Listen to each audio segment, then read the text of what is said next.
crazy. I give you a story. I was meant to go to Philly. I was meant to go to America. This was years ago. Skrilla knows about this one. So I've packed my bags. Them times they're Pradas. You know, remember Pradas, the high tops and the lows. True Religion, Ed Hardy. Remember them ones? Them Pradas used to be about 180, 160 for the lows, 180 or 220 for the highs. 180 for the lows, yeah, remember? And I used to have all the colours. Yeah. So I was meant to go to Philly for like 2 weeks. And I was meant to go sort some stuff out there. And obviously I was gonna have a good time as well. I was going on my ones. I had some people I was meant to link there. And I had a big problem with waking up in the morning. So, and I needed to get to the airport. So I drove to Skrilla's. And I parked my car at Skrilla's. And obviously I've got my cash in my side bag. Got my Louis Vuitton suitcase as well, all in the boot, packed in. As I pulled up to Skrilla's like, where's your stuff? I said, I left it in the car, bro. It's in the boot, so it's locked. It was more or less, I only needed about 4 hours sleep because I was packing all night. We're going to the airport in about 3 hours anyway, so I'm going to nap quickly. Imagine, so the morning came now, I woke up, come out, I've gone to where my car is, car's gone. I swear to you, I looked at the key, started thinking, did I park the car here or did I park it somewhere else? And I had to call Skrilla. I was like, hey, where did I park my car here? He goes, yeah, why? Bro, I can't see my car. Come outside. Eh? And I'm like, and I'm looking on the floor to see if there's glass. There's no glass on the floor. I'm like, what did you do? Lift my car or something? So I've called, like, you call the pound and all that. No trace of my car. Wow. To this, did I give it? I think to this day I've still got the car key. Sometimes I drive past Fiestas and I press it just to see. If you remember, it was that Fiesta SX. Was it SX? There was one folk Fiesta that I had. ST or something like that. And I was like, and I was breathless. I was shattered. Because in that suitcase here, oh my God. When I told you I was going to America, obviously to go and handle things, but I was also going to go and... Yeah. I took about 10 pair of kicks. I took every good picture. And when you're with the clothing, unless you got it like that, this is what I say, when I like to speak, I speak for majority. I don't speak for the minority. Minority don't really get it. Well, they get it, but maybe they got it in the past life. When you accumulate a certain amount of clothing, you don't wear these jeans that many times, you don't wear these kicks that many times. You buy, let's say you buy some LVs, you wear it the one time, you leave it for like 3-4 months until you get maybe another pair, obviously, or maybe less, maybe a couple of weeks. Until you get a good bulk, and then you can flirt and mix. You get what I'm saying? I really took care of my stuff. I took pride in my stuff because a lot of what I wore was a reflection of money. Yeah. And that reflection of money meant that more business comes my way. It gives me my identity. You know what I'm saying? As far as being Gucci Gabz, all that kind of stuff. Yeah? So, at that point there, Skrilla's like, well, are you still going? I said, have you gone mad or something? Do you know what I've lost? In fact, I didn't even say, have you gone mad?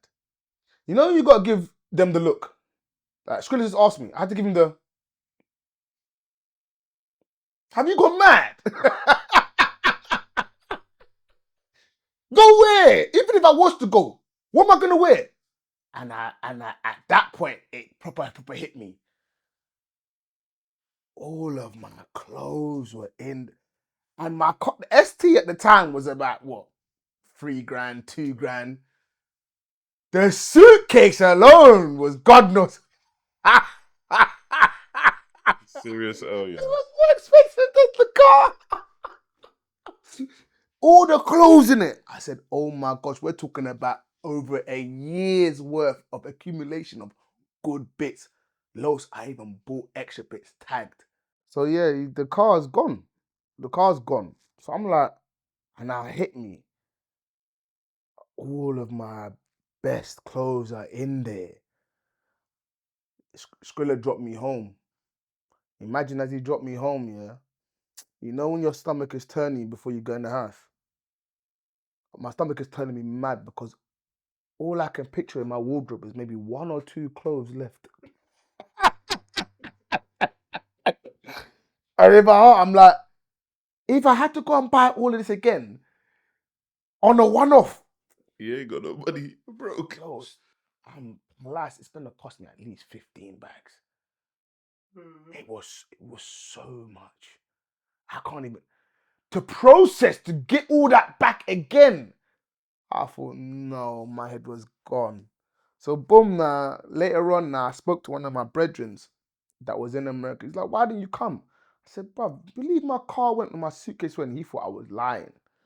I'm like, and even I said, Skrilla, you can't make this up. And all we sat there and thought was, why did you leave the suitcase in the car? Why did you do that? So dumb. And then Fiestas I left it in the popular. boot. But the boot, you can't see nothing in the boot. But I left it in the boot. Why It's would a you do that? Fiesta though, isn't it? But the bottom line is that even me going to go and meet my brethren, I didn't know he was wrapped up in some other stuff that really and truly was going to put me in some next level of danger because not long, something happened to him.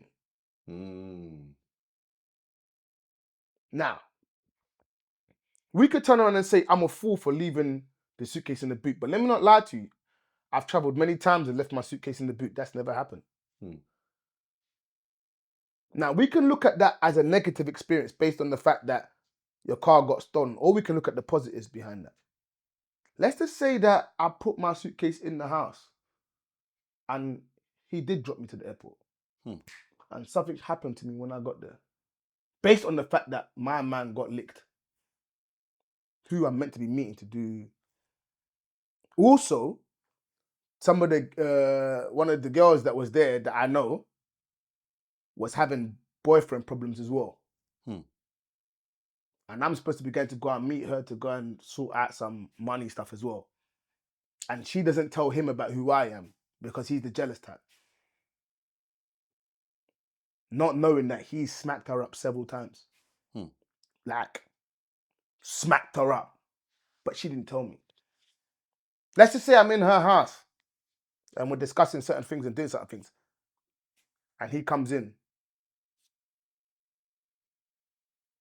Now, you know, they have guns for free in America.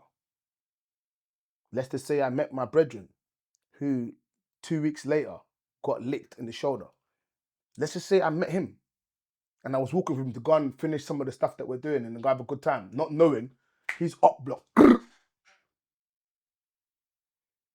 I took it as a positive. That was supposed to happen.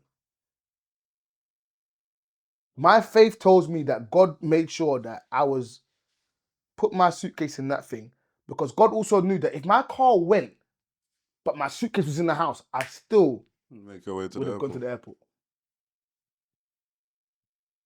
Now, someone could choose to say, well, that's not God. You're just dumb. You left your car got stolen. And I'll tell you, say, you're right. I mean, you could be right based on how you see it. But I believe God talks to me in a way that he doesn't with everyone else. And he did that to me on purpose. And not only did he do that to me on purpose, he also brought me back to my knees again. What part do you think brought me back to my knees? The fact that I glorified the clothes that I was wearing more than I glorified my own personal self. And God wanted to remind me to remember that I was humble. Remember, we're talking about the boy with dry knees. The boy that didn't have Nike. Adidas. Now you got Prada and Gucci and your Louis Vuitton suitcase. Now you think you're better than people. The boy that I put in Stratford there, quietly, I allowed you to have a bit of fun, but now you're forgetting yourself. You're forgetting the quality of who you are, what I gave you. and you're losing yourself to the things of the world. Let me remove that thing from you, Gable. To remind you, naked, that you yourself are more important than the things you wear. I can look at it and say negative and go ham and go and do it and rub everyone and start trying to find, but I didn't. I actually had to remind myself that I'm not the things that I wear. It was a humbling experience. And when I fast forward, when I look back at it, I needed that at that time. I was getting way too carried away. I even found myself talking in a way that I wouldn't ordinarily speak. With an attitude that I wouldn't ordinarily speak like. Sometimes I even operate and move like I'm better than people. All because I'm wearing Prada, Gucci, Louis Vuitton. This is not my character loss. I needed to be humbled. My mum wasn't going to do it. My brother wasn't going to do it. My dad wasn't going to do it. My friends wasn't going to do it. Who did it? God.